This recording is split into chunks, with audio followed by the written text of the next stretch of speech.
Hello everyone! Kamusta kayo? Welcome back to another video. And for today's video is susunduin natin si Adriel sa school.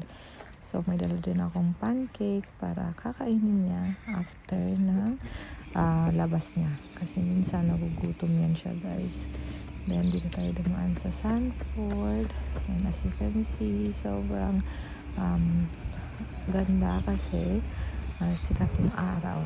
The sun is out and pa-spring na kasi, guys. Yan yung gusto natin na long days and short nights. Di katulad pag winter na sobrang haba ng gabi, yung papasok ka na madilim tapos uuwi ka na madilim pa rin.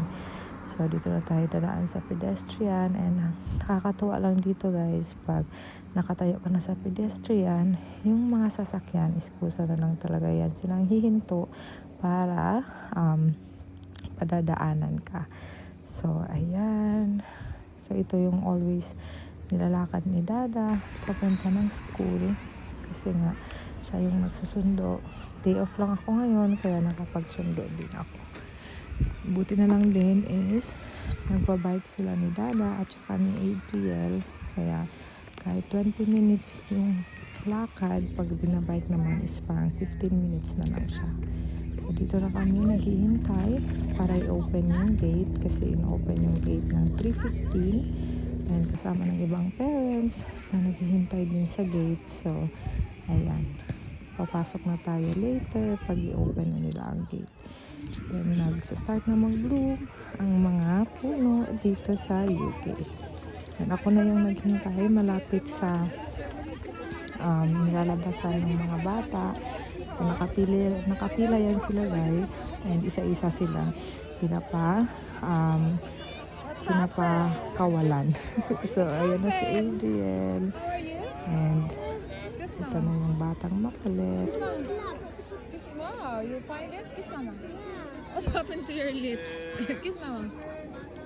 Mwah. Love you. And what happened to scooter? Sorry? Scooter for Adriel. Scooter? Dada. Yeah, Dada is As there. expected, guys, ang daddy's boy is pinuntahan agad ang Dada. So ito na ang aming pancake na binake kanina. Before sumundo sa kanya, yan, kinakain na niya kasi gutom na yan siya.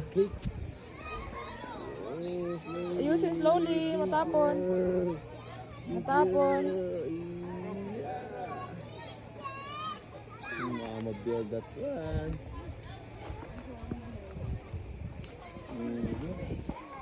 Mama make a good yan natin. So ayan, guys, pauwi na kami and habang naglalakad nga is kumakain din to si Adriel ng pancake na binake namin. So ayan, gustong gusto niya yung pancake and free yung lunch nila, guys, kaso minsan hindi niya gusto yung piniprepare na lunch. Ganyan yung struggle pag kapagod na siya maglakad is nagpapabuhat na. Kaya si Dada talaga yung susundo sa kanya kasi hindi ko na siya kayang buhatin kasi mabigat na din talaga si Adriel. Another doesn't to pick up flower. Thank you, me. That's for me? Yeah. Thank you. Love you. Baby. So simula nung nagka-flower sa ground, guys, ay everyday na niya ako pinipitasan ng flower. So sobrang sweet talaga ni Adriel, sobrang sweet ng batang ito. So ayan, another flower ulit na pinitas niya sa akin. And then ayan, pinapalagay niya yan sa bag at gusto niya na i-keep hanggang sa bahay. Thank you, baby love. Super sweet talaga. You drink your water.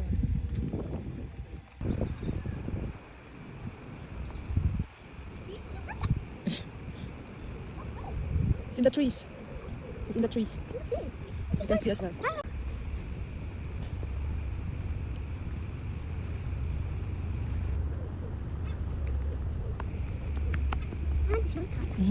I am the people to this my hunger. Falling to index, tipping the lemon. And have two heads. Look, 1, 2, tree. Okay. One body, two heads. Another one is hiding. Yeah, it's hiding on the shadow. Daddy, Daddy, look at Daddy. Some shadow have full hands. Look at full hands.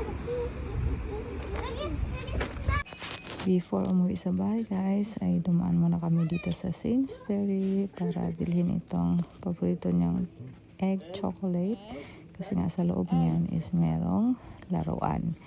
Then ayan, mag-check out na tayo. And namili na din kami ng konting mga pagkain na kailangan sa bahay. Katulad ng itlog, milk, at saka saging. At saka bumili din ako dyan ng talong. So ayan guys, ang routine pag sinusundo si Adriel, pag si Dada naman lang yung sumundo is nagbabike lang sila and then dumidiretso na lang din sila sa bahay kung walang kakailanganin na bilhin na kailangan din talaga sa bahay. So ayan guys, ang aming buhay dito sa UK as an OFW family. Thank you so much for watching guys, and see you on our next one. Ingat kayo palagi. God bless you.